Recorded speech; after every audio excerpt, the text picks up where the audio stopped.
kita sudah berada di minggu yang terakhir ya, di bulan Maret, tanggal 27 Maret ya, dan minggu depan kita sudah memasuki minggu yang pertama di bulan April. Jadi ini minggu terakhir, kita akan kembali membahas tentang tema kita di sepanjang bulan Maret ini, yang berbicara soal Yesus teladan yang sempurna. Saya percaya Bapak Ibu Saudara, kalau kita hadir di setiap ibadah raya khususnya sepanjang bulan Maret ini, kita sudah mendengarkan firman Tuhan yang bertema Yesus adalah teladan yang sempurna. Kita sudah belajar keteladanan Yesus dalam hal kerendahan hati, keteladanan Yesus dalam kelemah lembutan. Ya, benar-benar menyampaikan bicara soal kelemah lembutan. Ya, dia juga teladan dalam kelemah lembutan. Dia juga teladan dalam hal berdoa. Ya, Bapak Gembala beberapa kali menyinggung perihal doa. Ya, pagi-pagi benar dan semalam-malam Yesus berdoa. Jadi dia juga menjadi patron, menjadi teladan kita dalam hal berdoa. Dan Yesus juga menjadi teladan kita dalam hal, saya kemarin dalam ibadah semalaman menyampaikan ini, Yesus juga ternyata teladan kita dalam hal berkorban. Ada banyak pengorbanan Tuhan Yesus dalam kehidupan kita, Bapak Ibu. Kalau kita mau menghitung jumlah pengorbanan Tuhan dalam kehidupan kita, tidak sanggup kita menghitung jumlah pengorbanannya. Sampai Alkitab pun mencatat dan kita sudah mengetahui itu. Yesus sampai mengorbankan dirinya. Dia mengorbankan nyawanya sampai tetes darah yang terakhir. Sampai di kayu salib dia berkata, Bapa, ke dalam tanganmu kuserahkan nyawa. Artinya, untuk kita semua pun Yesus rela mengorbankan nyawa. Nah, kalau dia teladan yang sempurna, dia contoh yang sempurna, Yesus teladan dalam hal berkorban. Saya rasa kalau kita dibilang mau berkorban dalam hal nyawa, sudah terlalu berat, saya rasa ya. Berkorban nyawa. Kalau kita mau menurutkan Bapak Ibu Saudara, apa sih lagi dalam kehidupan kita ini yang tidak dikorbankan Yesus? Apa sih dalam kehidupan Yesus yang tidak lagi dikorbankannya? Segala-galanya dia berikan. Dia rela menjadi miskin supaya kita jadi kaya. Dia rela turun dari surga sampai ke bumi ini supaya kita semuanya diselamatkan.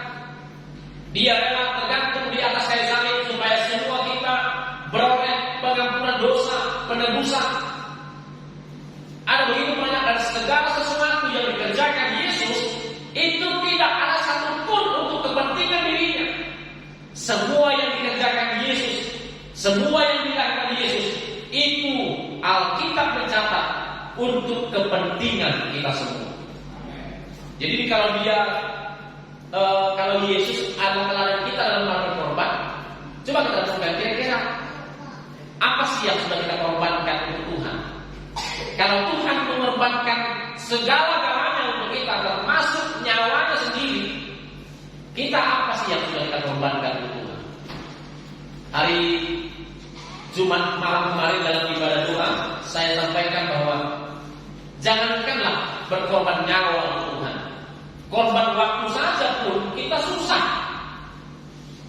Berkali-kali kami katakan, khususnya para pelayan untuk bisa minimal 2 sesi saja dalam ibadah doa, itu pun hampir tak pernah. Alasanlah besok bekerja dan lain sebagainya, semuanya kita besok bekerja. Kalau dibilang korban nyawa, jangankan nyawa, jangankan harta, waktu aja kita susah berkorban untuk Tuhan. Ya, padahal dia kita katakan teladan sempurna dalam hal berkorban, dan kita harus mengikuti teladannya, mengikuti jejaknya. Ya, bagaimana mungkin kita mau katakan kita mau mengikuti teladan Kristus berkorban banyak hal, termasuk nyawa, sedangkan berkorban waktu saja kita susah sekali. Ya, nah kita juga telah melihat Yesus menjadi teladan dalam hal memiliki hati hamba dalam melayani. Konteks kita kan dalam tema kita ini, Yesus membasuh kaki murid-muridnya. Itu merupakan pelayanan hati hamba. Aku yang adalah Tuhan dan gurumu, membasuh kakimu. Ya, jadi dia yang adalah Tuhan dan guru, dia rela membasuh kaki murid-muridnya, yang adalah muridnya sendiri, yang adalah hambanya sendiri. Jadi dia teladan kita dalam hal melayani dengan hati hamba. Ya, memang seperti saya katakan juga di dalam Tuhan juga kemarin hari malam dalam ibadah doa, kita harus memiliki hati hamba, tapi mental kita harus mental raja. Jangan terbalik, mental hamba, hati raja. Pengennya dilayani, pengennya dihormati, pengennya dihargai dan lain sebagainya. Tapi mental hamba. Terbalik, kita harus punya hati hamba, tapi mental kita harus mental raja. Walaupun kita melayani, bukan karena melayani justru hati kita rendah, tidak. Kita melayani justru kita punya mental raja, karena kita ini anak raja. Ya. Nah juga Yesus kita lihat, dia sudah menjadi teladan kita dalam hal mengasihi. Dalam Yohanes pasal 13 ayat yang ke Yohanes 14, ya ayat yang ke-15. Jika kamu mengasihi aku, kamu akan memenuhi segala perintahku. Jadi dia bicara soal teladan. Yang berikutnya, dia sudah menjadi teladan dalam hal kasih. Karena pada dasarnya Allah kita adalah Allah yang penuh kasih. Jadi ada begitu banyak Bapak Ibu saudara-saudara sepanjang bulan ini yang teladan Yesus dalam kehidupannya, yang menjadi patron kita, yang menjadi contoh kita, yang harus kita teladani, yang harus kita contoh dalam kehidupan kita. Nah, di kesempatan siang hari ini Bapak Ibu saudara, saya di minggu yang terakhir ini akan mengajak kita bersama-sama untuk melihat keteladanan Yesus dalam hal menjalani hidup dalam hal penderitaan. Dia bukan hanya sekadar teladan dalam hal hati hamba, dalam hal mengasihi, dalam hal melayani, dalam hal kelembutan, kerendahan hati, tapi dia juga menjadi teladan kita dalam menjalani hidup dalam penderitaan. Bukankah Yohanes pasal 13 ini ketika dia membahas kaki murid-muridnya? Coba kita buka Alkitab Bapak Ibu. Ya, kita buka Alkitab kita. Yohanes pasal 13. Kita mulai baca dulu, saya ajak kita bersama-sama ayat yang ke-7 dan 8. Mari kita baca bersama-sama Bapak Ibu. Yohanes 13 ayat 7 dan ayat 8. Kita baca bersama-sama 2, 3, ya. Jawab Yesus kepadanya, apa yang kau perbuat engkau tidak tahu sekarang, tetapi engkau akan mengertinya kelak. 8. Kata Petrus kepadanya, engkau tidak akan membasuh kakiku sampai selama-lamanya. Jawab Yesus, jikalau aku tidak membasuh engkau, engkau tidak mendapat bagian dalam aku. Ayat 7 mencatat Bapak Ibu Saudara, saya mulai dari sini. Ayat 7 mencatat bahwa jawab Yesus kepadanya, apa yang kuperbuat engkau tidak tahu sekarang. Nah jadi perihal membasuh kaki ini, perihal Yesus membasuh kaki murid-muridnya ini, murid-muridnya ini tidak mengerti sebenarnya apa maksud Tuhan Yesus melakukan itu. Tapi Yesus sendiri mengerti. Nah kita lihat ayat 1 ya, ayat 1. Ayat 1 yang kita baca. 2, 3, iya. Sementara itu, sebelum hari raya Paskah mulai, Yesus telah tahu bahwa saatnya sudah tiba untuk beralih dari dunia ini kepada Bapa. Sekian. Bapak Ibu saudara-saudara, saya ingin ajak kita bersama ini. Di ayat 1 sudah dicatat. Sementara itu sebelum hari raya Paskah mulai, Yesus telah tahu bahwa saatnya sudah tiba. Saat apakah yang dimaksud sini Bapak Ibu saudara-saudara? Ini bicara soal saat persiapannya akan menghadapi yang namanya penderitaan, penangkapan, penyiksaan sampai di puncak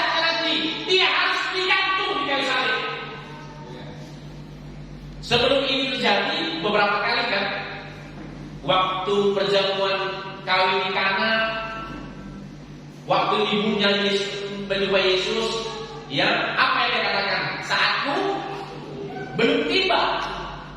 Beberapa kali Yesus pernah mengungkapkan itu, saat belum tiba. Tapi ketika di pasal yang ke-13 ini, Yesus berkata, ya, Yesus telah tahu bahwa saatnya sudah tiba. Dia akan menjalani apa yang sudah direncanakan oleh Bapa.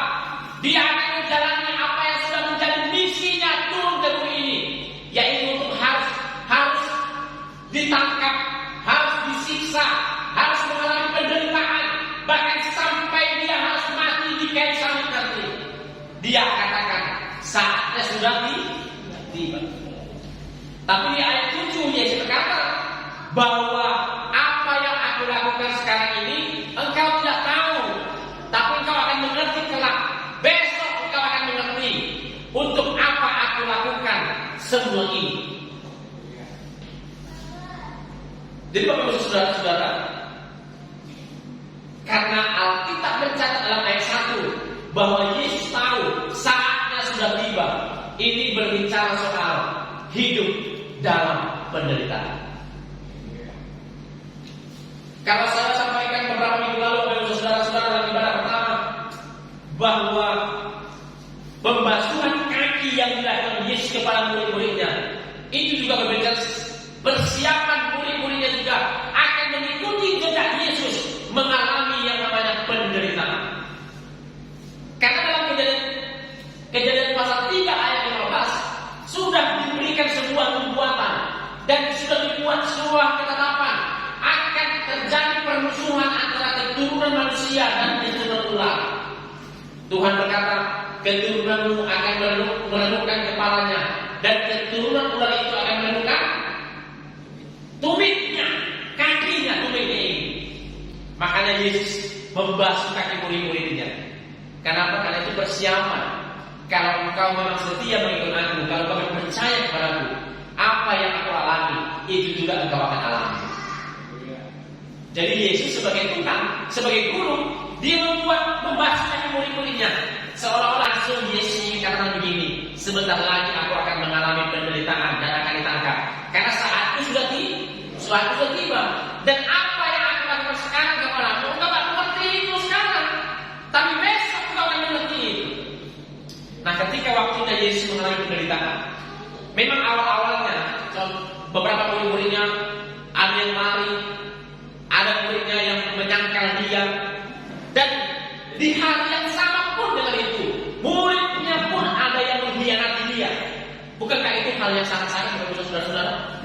Kalau ada orang yang dekat dengan kita, ternyata dia mengecewakan kita, meninggalkan kita, berkhianat dengan kita, itu merupakan hal yang sangat menderita bicara soal hati. Jadi Bapak Ibu Saudara-saudara, di minggu yang terakhir di bulan Maret ini, saya akan mengajak kita bersama-sama untuk melihat keteladanan Yesus dalam menjalani hidup dalam penderitaan. Bukankah kita Filipi juga berkata, kamu dipanggil bukan hanya untuk percaya kepada Dia, melainkan juga untuk menderita bersama-sama dengan Dia.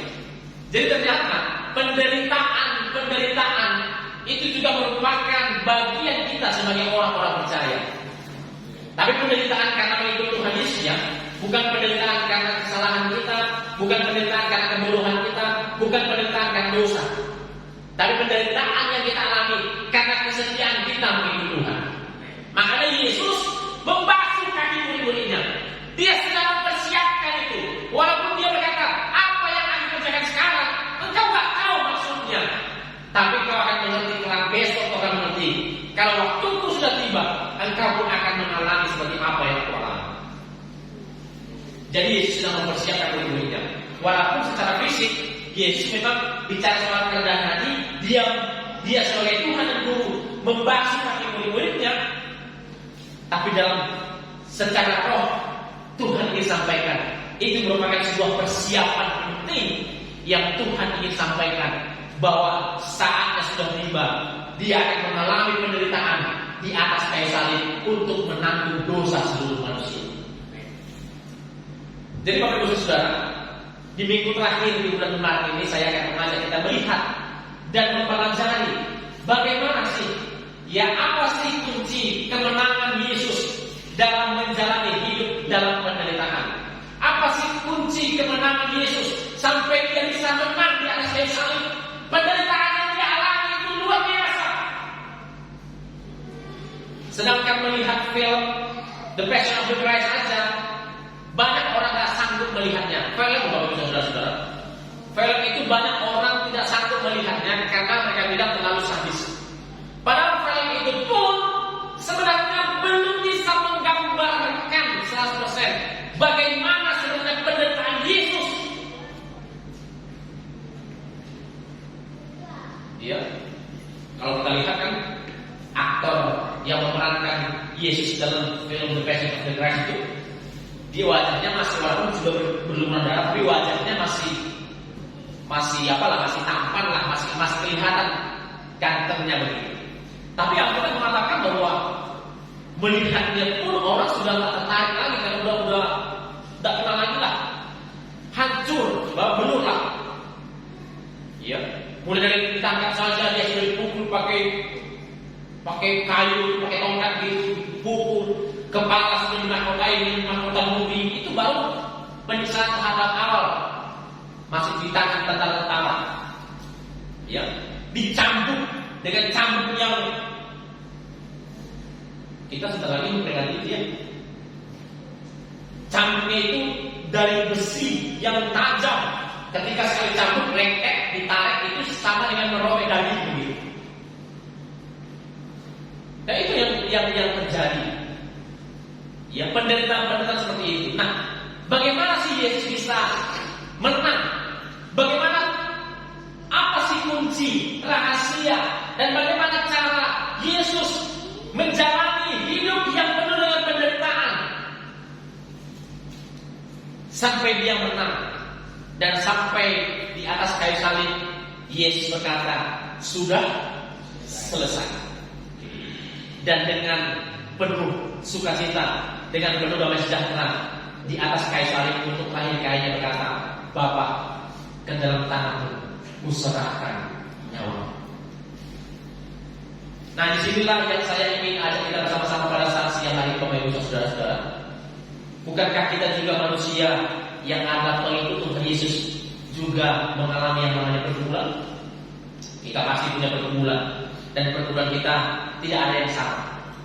Kita punya penderitaan, kita sering mengeluarkan air mata, kita banyak mengalami yang namanya penderitaan, kita banyak yang mengalami air mata lemah berkelama dalam hidup ini. Nah, kalau kita mengalami itu semuanya, cocoklah kita menjadikan Yesus sebagai teladan kita yang sempurna. Bagaimana sih cara Yesus menjalani hidup dalam penderitaan yang begitu berat, yang begitu luar biasa, tapi dia menang sampai akhir. Karena kalau kita tidak mengikuti teladan Yesus, kalau kita tidak belajar dari dia, kita banyak sekali kita gagal dalam menghadapi masalah, dalam menghadapi pergumulan. Kita menjadikan semua masalah tanpa masalah akhirnya, karena kita salah dalam menghadapi yang namanya penderitaan, pergumulan dalam kehidupan. Nah, mari kita bersama-sama belajar apa yang saudara-saudara. 3 hal yang saya ingin share dengan cepat siang ini. Coba kita buka dulu Matius pasal 26. Inilah kunci rahasia yang pertama yang dilakukan Yesus dalam kehidupannya ketika dia mengalami hidup dalam penderitaan. Matius pasal 26. Matius pasal 26, kita baca ayat yang ke-39 dan 42. Matius pasal 26 ayat 39 kita baca. Kita baca bersama-sama 2, 3 iya. Maka ia maju sedikit, lalu sujud dan berdoa. Katanya, ya Bapakku, jika sekiranya mungkin, biarlah cawan ini lalu daripadaku. Tetapi janganlah seperti yang kukehendaki, melainkan seperti yang engkau. Ayat 42, 2, 2, 3 iya. Lalu ia pergi untuk kedua kalinya dan berdoa. Katanya, ya Bapakku, jikalau cawan ini tidak mungkin lalu, kecuali apabila aku meminumnya, jadilah kehendak. Puji Tuhan. Bapak dan saudaraku yang terkasih dalam nama Yesus, hal yang pertama yang dilakukan Yesus ketika dia menghadapi pergumulan, dia mengalami penderitaan, dia mengalami hidup yang berat. Memang dalam ayat yang ke-39 dikatakan, Bapa, kalau boleh, lalukanlah cawan ini daripada aku. Kalau dengan bahasa kita sederhana begini dan Bapak, kalau ada jalan lain yang harus aku tempuh selain harus mati, mengalami penderitaan yang harus mati dan sekali, biarlah jalan itu yang aku tempuh. Tapi kalau memang gak ada cara lain lagi, janganlah kehendakmu. Artinya begini Bapak Ibu Saudara-saudara, di ayat 40 kata begini, kalau memang cawan ini gak mungkin lalu, kecuali aku meminumnya, janganlah kehendakmu. Nah, jadi yang pertama ini, bagaimana cara Yesus menjalani hidup dalam penderitaan? Apa kuncinya? Yang pertama, Yesus tetap menjalani proses hidup itu karena dia tahu itu adalah kehendak Tuhan. Kita tahu. Dibilang kecuali kalau aku meminumnya, artinya kalau aku memang harus menjalani itu, aku akan jalani. Kalau itu memang sesuai dengan kehendak Allah. Kita kan tahu Bapak Ibu Saudara-saudara bahwa tidak ada satupun yang terjadi di bawah kolong langit ini tanpa seizin Tuhan. Ya, sehelai di rambutku tak akan terjatuh tanpa seizinku. Bayangkan aja Bapak Ibu Saudara-saudara, rambut sehelai saja tidak akan mungkin pernah gugur dari kepala kita kalau itu pun tanpa seizin Tuhan. Padahal siapa sih dari kita yang kalau potong rambut kita simpan di rumah? Ada pernah mengkoleksi rambut yang sudah potong? Gak pernah kan?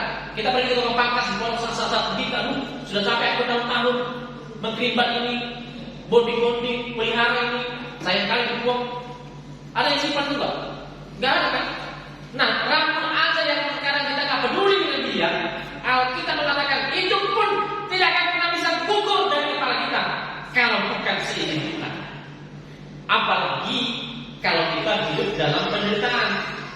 Kalau itu tanpa seizin Tuhan, tidak akan mungkin terjadi. Kita lihat Ayub.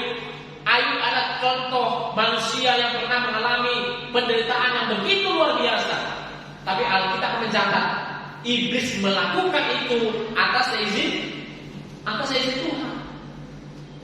Jadi sehebat apapun penderitaan yang kita alami, Bapak Ibu dan Saudara-saudara, seberat apapun pergumulan yang sedang hari-hari ini kita hadapi, percayalah, kalau itu semuanya Tuhan izinkan dalam kehidupan kita, jalanilah sesuai dengan kehendak Tuhan. Dan kalau kita menjalaninya dengan sesuai dengan kehendak Tuhan, kalau kita tahu semua itu kita jalani atas izin Tuhan, Dia akan memberikan kita jalan keluar untuk kita dapat menanggung. Bukankah itu yang sering kita dengarkan? Tuhan tak pernah janjikan langit selalu biru. Tuhan tak pernah janjikan hidup tanpa tantangan, ya kan? Tapi Dia berjanji memberikan kekuatan, ya kan? Dia berjanji memberikan kita kekuatan. Dia berjanji memberikan kita jalan keluar. Dia berjanji memberikan kita kemenangan. Kalau kita sadar pergumulan, penderitaan yang kita alami itu adalah atas kehendak Tuhan. Jadi ini pertama saudara-saudara, kunci rahasia Yesus bisa menjalani hidup dalam penderitaan yang begitu berat. Memang Dia pernah berkata, Bapa, kalau boleh Tuhan, lalu jangan cawan ini daripadaku. Tapi bukan kehendakku, melainkan kehendakmu. Dan Dia berkata di ayat 42, Bapak, kalau memang cawan ini gak mungkin lalu kecuali harus aku minum, jadilah sesuai dengan kehendakmu. Jadi mari kita juga Bapak Ibu Saudara-saudara, pergumulan apapun yang hari-hari ini sedang kita alami, penderitaan apapun yang sedang hari-hari kita alami bersama dengan Tuhan, kalau itu atas izin Tuhan, jalanilah proses itu dengan kekuatan yang daripada Tuhan. Saya percaya bahwa kita harus percaya dan yakin Tuhan tidak akan pernah meninggalkan dan membiarkan kita. Bahkan Alkitab katakan pun sekalipun kita melewati lembah kekelaman sekalipun, penderitaan yang mungkin luar biasa sekalipun, kita harus tahu dan percaya bahwa Tuhan kita tidak akan pernah melepaskan tangan kita. Tuhan tidak akan pernah membiarkan kita kalau Dia tahu apa yang sedang kita alami itu juga atas kehendak dan seizin Tuhan. Jadi jangan pernah kita, Bapak Ibu Saudara-saudara, makanya dalam Alkitab dicatat salah satu dosa bersungut-sungut itu salah satu dosa yang sangat-sangat Tuhan tidak suka. Bersungut-sungut, ya, menggerutu, ngomel, ya, langsung menyalahkan keadaan, menyalahkan orang lain, menyalahkan ini, terlebih lagi menyalahkan Tuhan. Itu paling bahaya. Kan ada lagu, oh Tuhan, Tuhan, mengapa begitu cepat Kau panggil Dia? Ya kan? Memang lagu ini seolah-olah sedang bertanya dia. Ya, tapi ini ada konotasi menyalahkan Tuhan. Oh cepat kali Tuhan Kau panggil Dia, masih muda dia, baru mau bersinar, baru mau populer di Indonesia. Ya. Tapi kalau kita sadar bahwa seluruh kehidupan kita ini sudah diatur oleh Tuhan, dan kita percaya kita harus belajar untuk hidup sesuai dengan kehendak Tuhan. Bapak Ibu Saudara, Yesus ini merupakan sebuah teladan yang sempurna. Ya, walaupun dia Alkitab hanya mencatat kurang lebih 3,5 tahun dia aktif dalam pelayanan, ya, sampai pada akhirnya di masa usianya yang masih cukup muda, 33,5 tahun dia hidup di dunia ini, dia sudah mati. 33,5 tahun dia masih muda dia. Saya bulan 7 ini nanti 20. Nah, bulan 7 ini 38. 38, ya, berarti dan saya pun masih merasa muda. Yesus 33,5 tahun sudah meninggal. Berarti kan dia belum menikah, saya belum punya anak. Berarti masih lebih secara manusia masih lebih beruntung saya kan. Saya masih sempat menikah, sudah punya anak, sudah umur 38 tahun masih hidup. Yesus dia nggak menikah. 33 tahun dia sudah mengalami penderitaan dan sudah mati. Menurut dia kalau tidak mati ini kan mati mabok dulu, mati bonggol, ya, mati duri. Ini apa itu Bapak Ibu Saudara-saudara? Tidak bisa jadi dia harus pakai hidup tubuh. Kalau dia mati, jangan ada medali naik, ya. Nah, Bapak Ibu Saudara, tapi ketika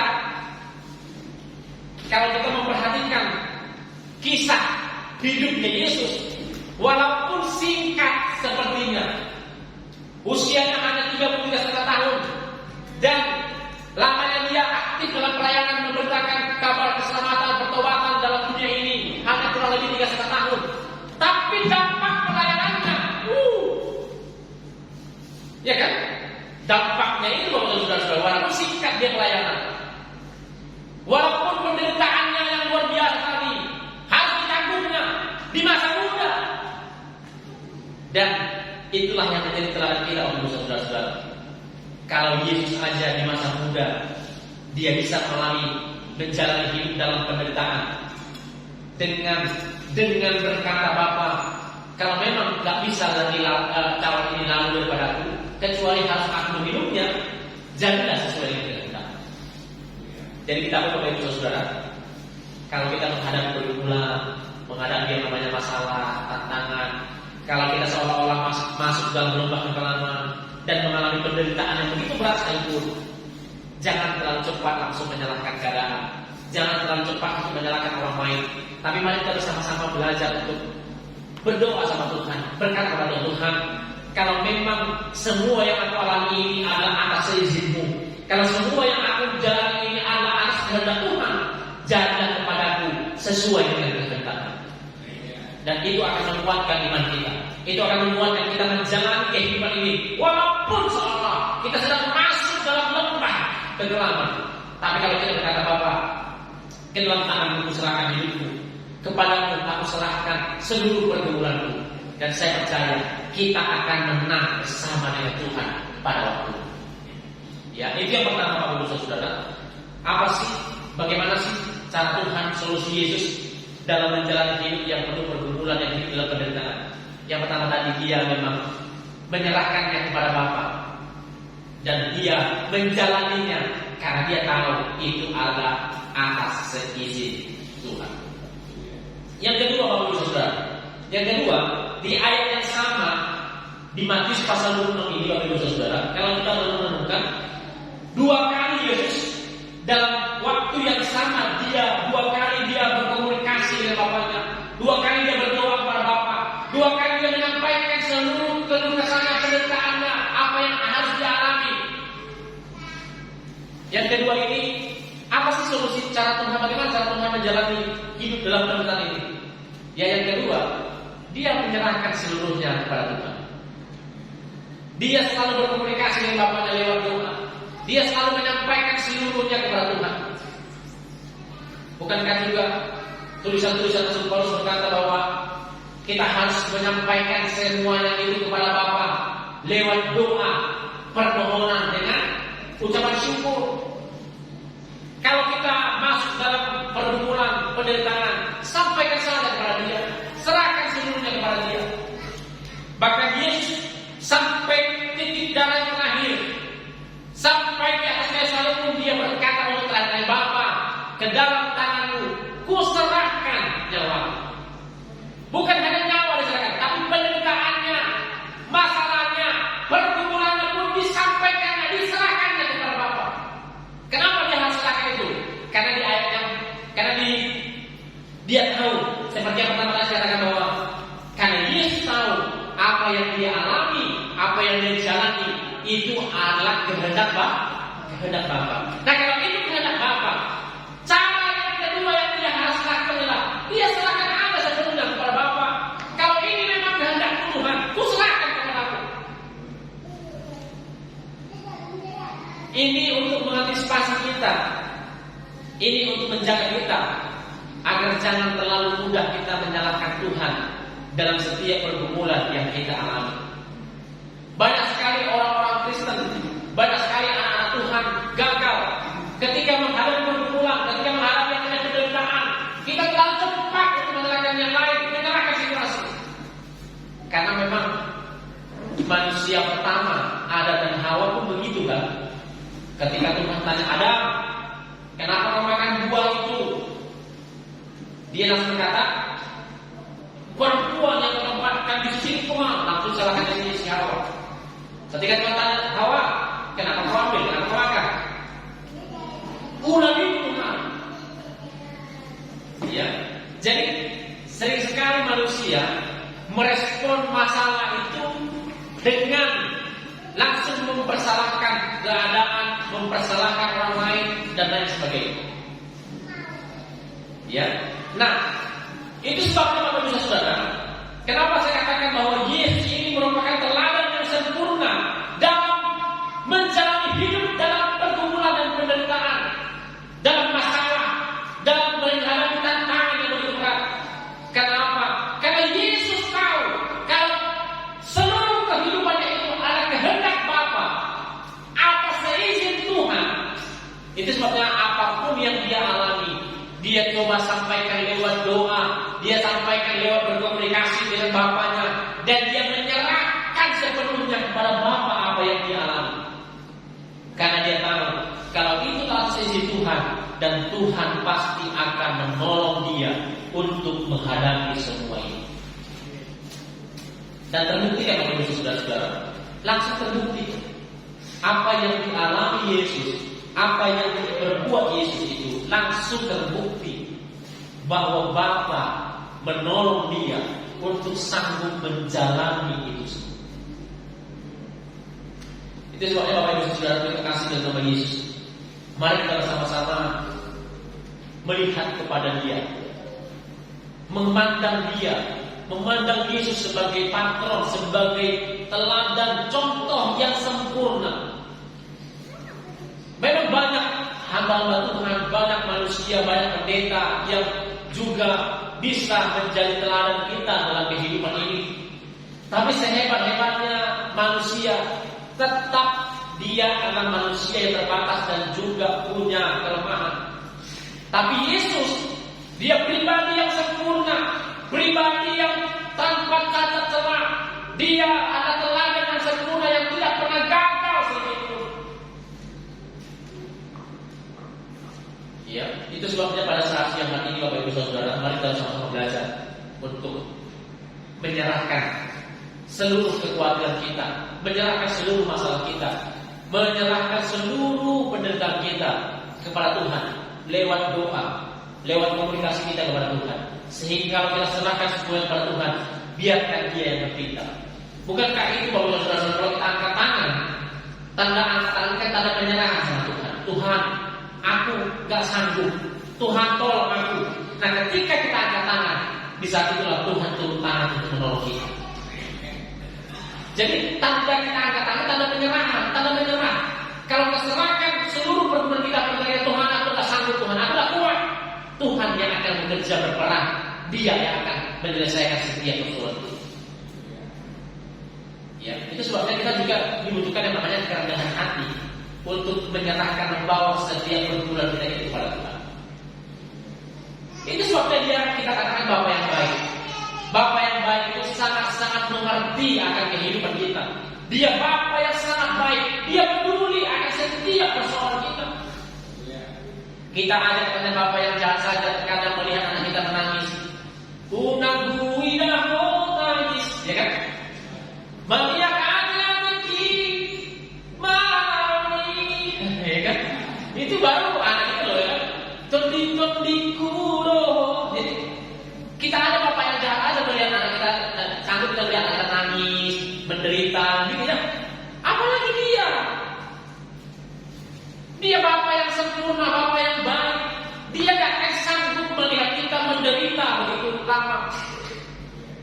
Makanya katakan hanya seketika saja waktunya kita mengalami itu. Nah, kalau kita tahu bahwa penderitaan ini tidak selama-lamanya, kalau itu atas izin Tuhan, ya udah serahkan sajalah segala sesuatunya kepada Tuhan. Lewat doa-doa kita, lewat komunikasi kita kepada Dia, sebab Dia yang akan memelihara kita, Dia yang akan membela kita dan menolong kita. Marah maksudnya Bang Boy kalau makan enak aja. Wah, bersih.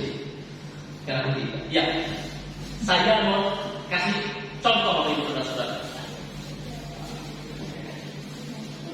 Ini bukan hadiah Bang Boy ya. Kalau orang yang kasih hadiah, itu bukan hadiah. Jadi ini bukan untuk hadiah siapa bisa menjawab dapat Coca-Cola. Kalau dalam berdoa kan pernah selalu bawa minuman untuk dibagi-bagikan kalau bisa jawab firman Tuhan. Nah, ini yang terakhir. Bagaimana sih cara Yesus?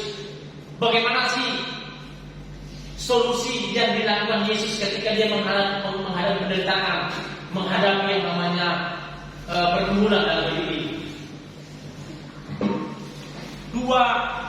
Dua botol Coca-Cola ini, Bapak Ibu Saudara-saudara, saya berikan contoh ini gambaran kehidupan yang penuh dengan tekanan.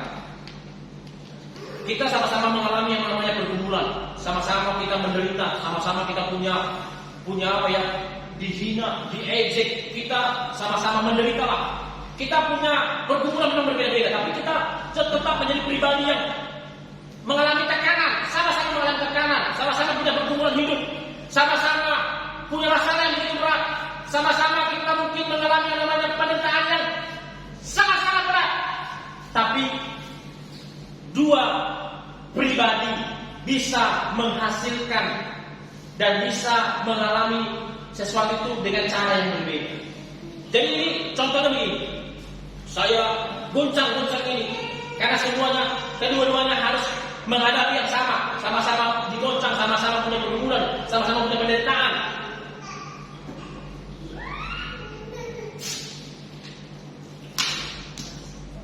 Nah, Bapak Ibu Saudara-saudara, Saya mau katakan begini. Bukankah kedua-duanya ini mendapatkan goncangan, tekanan, masalah yang sama, penderitaan yang sama? Tapi coba lihat.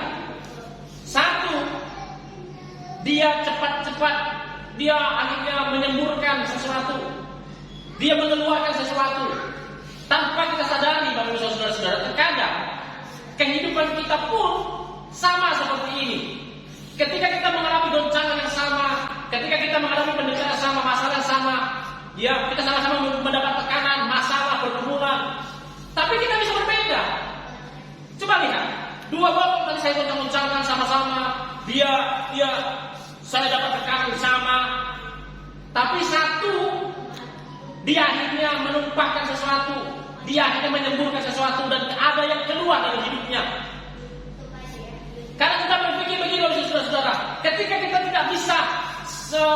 tidak bisa menjalani, menerima itu semuanya, kita merespon dengan cara kita tanpa kita sadari. Ada yang hilang dari diri kita, ada yang hilang dari diri kita tanpa kita sadari. Kalau kita merespon penderitaan, merespon masalah dengan cara yang sama, iya kan? Dua-duanya kan saya goncang, dua-duanya mendapatkan yang sama, tapi yang satu dia tumpah. Mungkin kita bertanya, jelaslah Pak Arafat, yang satu kan karena nggak dibuka, ya kan? Iya kan? Jelaslah yang satu tumpah karena dia dibuka, satu nggak tumpah kan? Bapak Ibu, inilah cara yang terakhir yang dilakukan Yesus saat dia menghadapi yang namanya tekanan, pergumulan, dan penderitaan. Coba kita baca Bapak saudara-saudara. Yesaya pasal 53. Yesaya pasal 53.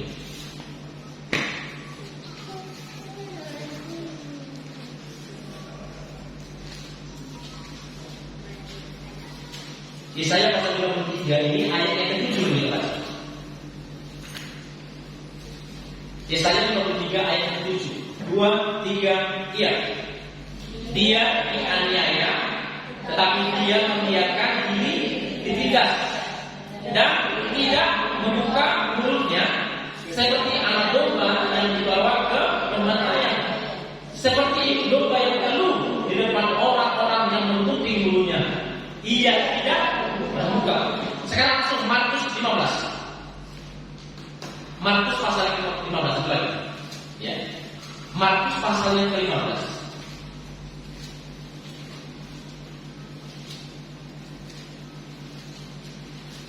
Markus pasal 15 ayat yang ke-5. Kita baca sama-sama. 2, 3, iya. Tetapi Yesus sama sekali tidak menjawab lagi, sehingga Pilatus merasa heran. Nah, Yesus tidak menjawab atau Yesus tidak membuka mulutnya, dia diam. Bapak Ibu saudara-saudara, yang saya ingin sharekan begini dari ilustrasi ini begini. Kedua-duanya, minuman ini, Coca-Cola ini mendapatkan guncangan yang sama, tekanan yang sama, masalah yang sama. Tapi yang satu cepat membuka mulutnya, dia merespon dengan cepat membuka mulutnya, tanpa dia sadari ada yang keluar, ada yang hilang dari dirinya. Tadi kan yang satu kan nggak dibuka ya Pak Pendeta. Ya memang justru karena itulah rahasianya. Kalau kita mengalami pergumulan, penderitaan, kita mengalah tenang, kita mengalah untuk diam, tidak cepat merespon, tidak cepat mempersalahkan yang lain, mempersalahkan keadaan pada masalah Tuhan. Di situlah rahasianya. Memang nanti ini beberapa waktu lagi Bapak Ibu Saudara, kalau saya buka ini tidak akan lupa. Kenapa? Makanya Alif bilang saya risiko, dia itu emas. Kadang ketika kita di saat kita mengalami penderitaan, pergumulan, jangan cepat-cepat mengeluarkan kata-kata, merespon dengan cara kita. Tanpa kita sadari, terkadang banyak yang keluar dari diri kita, ada yang tumpah dari diri kita, entah itu damai sejahtera. Bahkan terkadang masalah itu justru bisa membuat kita semakin banyak masalah, ya kan? Kita melawan, kadang justru itu akan membuat kita semakin bermasalah.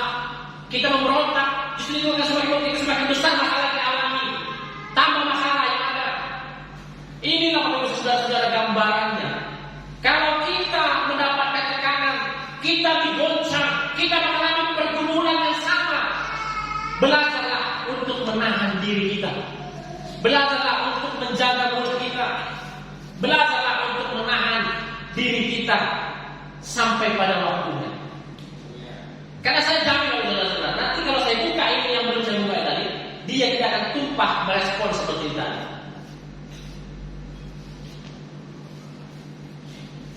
Yesus pun itu yang katakan. Yesaya pasal 55 ini, dia tidak membuka mulutnya sedikitpun. Dia tidak mau menggerutu, dia tidak mau bersungut-sungut, dia tidak mau marah-marah, dia tidak mau masalahkan yang lain. Dia diam saja. Silence God katanya begitu. Diam itu emas. Kalau kita diam bukan berarti kita kalah. Kalau kita diam bukan berarti kita bodoh.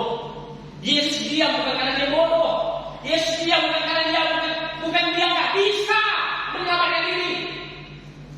Sama seperti waktu dia menangkapkan, waktu muridnya memotong telinga salah seorang prajurit itu, si Malkus itu. Tuhan bilang begini kepada Petrus, Petrus, kau pikir dia nggak bisa dipanggil malaikat dari surga berlaksana untuk menghabiskan saudara ini? Gampang itu bagiku. Tapi cara Yesus merespon pergumulan, cara Yesus merespon masalah tidak seperti itu. Siapa yang bermain dengan pedang akan mati oleh pedang, atau begitu. Jadi Bapak Ibu Saudara-saudara, mari kita sama-sama belajar. Memang ini ilustrasi sangat sederhana, tapi ini bisa menggambarkan kepada kita dua contoh yang sangat-sangat masuk akal bagi kita. Kedua-duanya saya goncang. Dia mengalami penderitaan yang sama, dia mengalami pergumulan yang sama. Tapi ketika satu itu cepat merespon, dia mencoba untuk mempersalahkan keadaan, dia mencoba menjawab dengan pengetahuan dia, dengan membela diri dan lain sebagainya. Itu tanpa kita sadari, itu akan mengeluarkan energi yang sia-sia dari kehidupan kita. Bahkan itu akan membuat masalah tambah besar. Kalau kita di saat masalah penderitaan kita alami langsung merespon dengan cara yang salah, itu akan bisa berakibat fatal dalam hidup kita. Nah, ada Yesus teladan yang sempurna.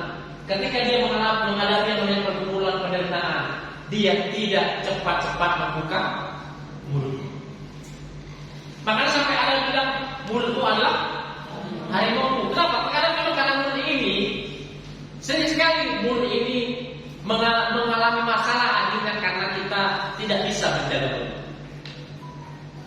Ayat terakhir, Bapak Saudara, Pengkhotbah pasal 5.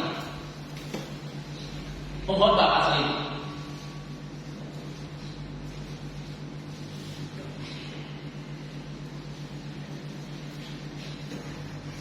Pengkhotbah pasal yang kelima.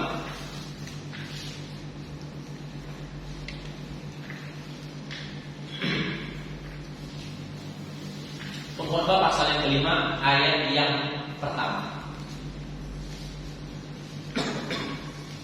Mari kita baca kembali bersama-sama. 2, 3, iya. Janganlah terburu-buru dengan mulutmu, dan janganlah hatimu lekas-lekas mengeluarkan perkataan di hadapan Allah, karena Allah ada di surga dan engkau di bumi. Oleh sebab itu, biarlah perkataanmu sedikit. Jadi memang terkadang, saudara, banyak sekali pelanggaran terjadi, banyak sekali masalah semakin besar, semakin runyam, semakin ribet hanya gara-gara mulut. Makanya berkali-kali ayat mencatat dalam Yesaya pasal 3, Yesus tidak membuka mulutnya, walaupun dia seperti anak domba yang hendak dibawa ke pembantaian. Jangan, bukankah yang terjadi? Dia seperti anak domba yang harus disembelih. Dia didera, dia harus menderita, dicambuk, dimaki-maki, diludahi, dipukul, disalibkan. Bahkan yang lebih indah lagi, ketika dia berkata, Bapa, ampunilah mereka, sebab mereka tidak tahu apa yang mereka berbuat. Bukankah itu sebuah ungkapan berkat bagi orang lain? Saudara-saudara, walaupun dia sedang mengalami penderitaan, dia dianiaya, dia dilecehkan, dia direndahkan, tapi masih bisa dia berkata, kalaupun dia harus mengeluarkan perkataan yang memberkati orang lain. Ya, itu sebabnya pada saat siang hari Bapak Ibu Saudara-saudara, kiranya dengan ilustrasi yang singkat ini saja, kita bisa belajar dari sini bagaimana kita merespon dengan masalah yang kita hadapi. Kalaupun Tuhan izinkan kita sesuai dengan kehendaknya mengalami pergumulan, mengalami yang namanya masalah penderitaan, mari kita sama-sama untuk tetap tenang, stay cool, ya, tetap damai sejahtera. Jangan cepat-cepat mempergunakan mulut ini dengan mencoba untuk membela diri kita. Terkadang perkataan kita, mulut kita bisa mengakibatkan masalah yang kecil justru semakin besar. Ya, itu sebabnya Yesus bukannya tidak bisa menjawab si Pilatus waktu itu. Waktu Pilatus mempertanyakan beberapa hal kepada dia, bukan dia yang bisa jawab, bukan dia bodoh. Tapi Alkitab mencatat Yesus tidak membuka mulutnya. Yesus diam aja, Yesus tidak menjawab. Bukan dia nggak tahu apa yang ditanya si Pilatus, bukan dia orang tua. Bukan Tuhan bodoh kok. Tapi dia tahu, nggak ada gunanya menjawab pertanyaan dia tadi. Justru nanti itu akan membawa semakin pertanyaan-pertanyaan dan semakin besar masalah itu. Jadi mari kita sama-sama saudara-saudara, mari kita dari ilustrasi dua minuman Coca-Cola ini, mari kita contoh Coca-Cola yang satu tadi yang tidak segera membuka mulutnya di saat kita mengalami penderitaan. Karena itu justru akan menolong kita pada waktu. Dan nanti kalau ini kita buka pun, sekarang ini kalau saya buka ini tidak akan lagi tumpah seperti yang ini. Tidak akan jadi masalah lagi, ya. Dan ini bisa menjadi minuman yang menyegar. Kita mungkin suatu saat bisa kita akhirnya menjelaskan atau mungkin kita bisa menyampaikan masalah yang saya hadapi. Tapi pasti sudah berbeda hasilnya, ya kan? Apalagi saat kita mengalami penderitaan, kita langsung ngomong, kita langsung membela, kita marah, kita kecewa, kita rusuk, kita begini segala macam ngomel. Kita akan justru membawa masalah yang baru dalam kehidupan kita. Kalau kita salah dalam merespon sesuatu tanpa sadari, ada yang keluar dari diri kita, ada yang tumpah dari diri kita, ada yang keluar dari diri kita yang merugikan diri. Mari Bapak Ibu Saudara, ini ilustrasi yang sangat sederhana. Mari kita bersama-sama mengikuti teladan dari pribadi Yesus yang tidak cepat-cepat membuka mulutnya, yang tidak cepat-cepat merespon masalah itu dengan membela diri, tapi biar kita bersama-sama menyerahkan sepenuhnya kepada Tuhan dan belajarlah untuk tetap stay cool, tetap damai, tetap tenang, ya kan, tetap sabar, karena kita percaya segala sesuatu itu akan indah pada waktunya. Inilah yang perlu kita lakukan bagi saudara-saudara di minggu terakhir di bulan Maret ini. Yesus teladan dalam mengalami yang namanya penderitaan dan pergumulan. Dialah patron kita, dialah teladan sempurna yang harus kita ikuti. Bagaimana cara Yesus menghadapi masalah, bagaimana cara Yesus menghadapi pergumulan dan penderitaan, itulah yang kita harus ladani supaya kita pun akan menang pada waktunya sesuai dengan kehendak Tuhan. Kita berdoa supaya semua kita yang hadir siang hari ini dikuatkan Tuhan, diberkati Tuhan, dan mari kita sama-sama belajar mengikuti teladan Yesus dalam hal menjalani penderitaan ini. Tuhan berkati kita, kiranya teman-teman ini menguatkan dan memberkati setiap kita pada saat ini. Tuhan berkati, mari kita sama-sama berdiri.